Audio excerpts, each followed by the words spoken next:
அன்பு உறவுகளுக்கு வணக்கம். எல்லோரும் நலமாயிருப்பீர்கள் என்று நம்புகிறேன்.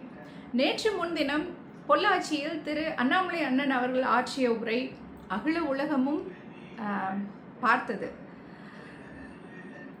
ஆனால் நேற்று விமர்சனங்கள் அவருடைய பேச்சிலிருந்து வர ஆரம்பித்திருக்கின்றன. நம்முடைய தரப்பிலிருந்து அந்த விமர்சனங்களுக்கெல்லாம் நம்ம பதில் சொல்லணும்ல. மக்கள்கிட்ட நல்லதை கொண்டு போய் சேர்க்கணும்ல. இடையூறுகள் வரத்தானே செய்யும். ஸோ நம்ம சைட்லேருந்து let's try to decode those criticisms. வாங்க, ஒரு நல்ல விஷயத்தை முன்னெடுத்து போகும்போது அதுக்கு குறுக்க இடையூறாக சிலர் சில வேலைகளை பார்க்கத்தான் செய்வாங்க. அது பரவாயில்ல, அவர் வளர்ந்துக்கிட்டு இருக்காருன்னு அர்த்தம். ஒன்றும் இல்லைங்க. திரு அண்ணாமலை அண்ணன் அவர்கள் இந்து விரோதியா? அப்படி என்ன பேசினார் அவர் அப்படின்னா நம்ம எல்லாரும் பார்த்துருப்போம். அவர் என்ன சொன்னார், நான் ஒரு இந்து, திருநீர் வச்சுக்கிறேன், குங்குமம் வச்சுக்கிறேன், இது எல்லாம் என்னுடைய மதம் பற்றின அடையாளங்களையும் என் ஜாதி பற்றின விஷயங்களையும் நான் வீட்டிலேயே பூட்டிட்டு நான் வெளியில் வரும்போது ஒரு எல்லாருக்கும் சமமான மனுஷனாக, ஒரு பொதுவான மனுஷனாக வெளில வரேன் அப்படின்னு சொன்னார். இதை எல்லாராலையும் புரிஞ்சுக்க முடியும்ல. இதில் ஏதாவது நெகட்டிவ் பாயிண்ட் இருக்கா? யாரையாவது தாழ்த்தி பேசியிருக்காரா? நம்மளுடைய நம்பிக்கைகள் நமக்கு பெருசு. But it doesn't mean that அடுத்தவங்களை அதை எப்போவுமே என்னோடதை ப்ரொமோட் பண்ணிக்கிட்டே இருக்கணுங்கிற அவசியம் இல்லை அப்படின்னு தானே சொல்லப்பட்டுச்சு. இது எப்படி இந்து விரோதமாகும்? கோயில் நிலங்கள் பற்றின விஷயங்களை டிவிக்கு அரசு எடுத்த ஸ்டெப்புக்கு அண்ணாமலை அண்ணன் அவர்கள் ஆதரவு கொடுத்தது ஒரு பெரிய இஷ்யூ. இப்படி எல்லாத்தையும் நெகட்டிவ் ஆங்கிள்லேயே பார்த்தோன்னா விளக்கம் ரொம்ப தெளிவாக இருக்குது. எல்லோரும் புரிந்துக்கக்கூடிய வகையில் இருக்குது. நான் எல்லோருக்கும் சமமானவனாக இருப்பேன்னு சொன்னது எப்படி இந்து விரோதம் ஆகும்? இன்னொரு கருத்தும் வந்துச்சு, நான் வேஷம் போட மாட்டேன், நான் வீட்டுக்குள்ளேயும் ஹிந்து வெளியவும் ஹிந்து, என்னுடைய அடையாளங்களை நான் அழிச்சிக்க மாட்டேன். யார் சொன்னது? யார் உங்களை அழிச்சிக்க சொன்னது? நான் வீட்டுக்கு உள்ளேயும் ஹிந்து வெளியவும் ஹிந்து. அவர் வீட்டுக்குள்ளே ஹிந்து வெளில முஸ்லீம் கிறிஸ்டின்னு சொன்னார் அவங்க கிட்ட? இல்லையே. அவர் சொல்கிறது, நான் மதம் சார்ந்த விஷயங்களை முன்னெடுத்து இந்த கட்சியில் பேச மாட்டேன், இந்த அமைப்பு அதுக்கு முன்னுரிமை தராது அப்படின்னு தான் சொன்னார். ரெண்டாவது, தேசியவாதியாக இருக்கிறவங்க மாநில நலனுக்காக உழைக்க மாட்டாங்க அப்படின்னு ஒரு பார்வை. அது எப்படிங்க? தேசியவாதினா பயங்கரவாதி மாதிரி பார்க்க ஆரம்பிச்சிட்டிங்க. இந்த தேசத்தை மதிக்கிறதும் ரெஸ்பெக்ட் பண்ணுறதும் நம்ம ஒவ்வொருவரோட ரெஸ்பான்சிபிலிட்டி. அது சொல்லி வரக்கூடாது.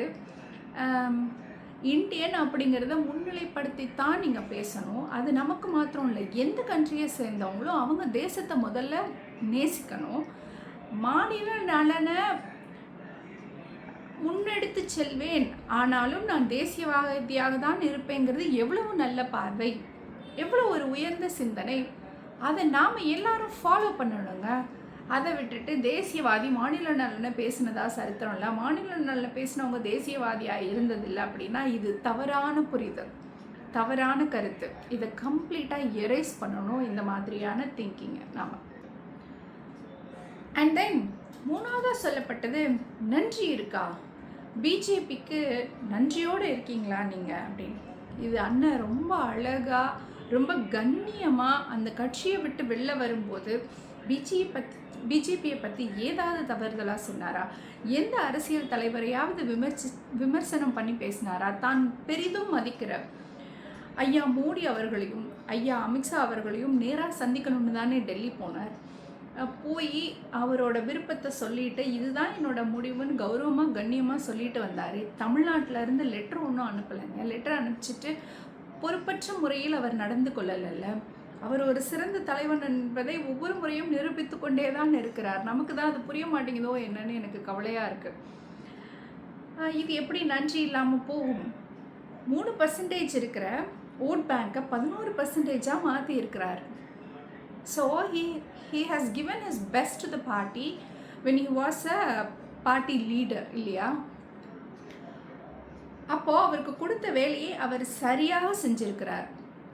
சொல்லப்போனால் மற்ற எந்த மாநில தலைவரும் செய்து காட்ட முடியாத அளவுக்கு ஒரு வெற்றியை பிஜேபிக்கு பெற்று தந்திருக்கிறார் தமிழ்நாட்டில் அப்படின்னு தான் சொல்லணும்.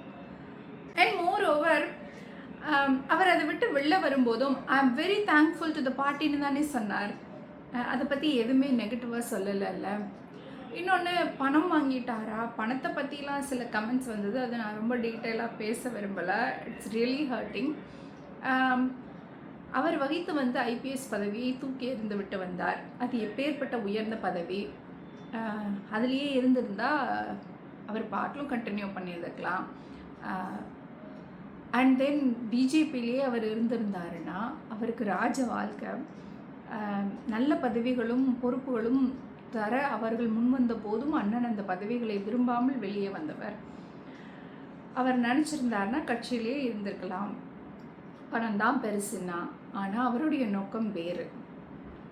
நாளைய தமிழகத்தை பற்றின அவருடைய பார்வை ரொம்ப பெருசு. அதை நம்ம புரிஞ்சுக்க முயற்சி பண்ணணும். ஸோ இந்த மாதிரியான எதிர்மறை விமர்சனங்கள் வரும்போதெல்லாம் நாம் சிந்திச்சு அண்டர்ஸ்டாண்ட் பண்ணிக்கிட்டு நாம் பாட்டிலும் போய்கிட்டே இருக்கணும். we know who he is and we know who we are.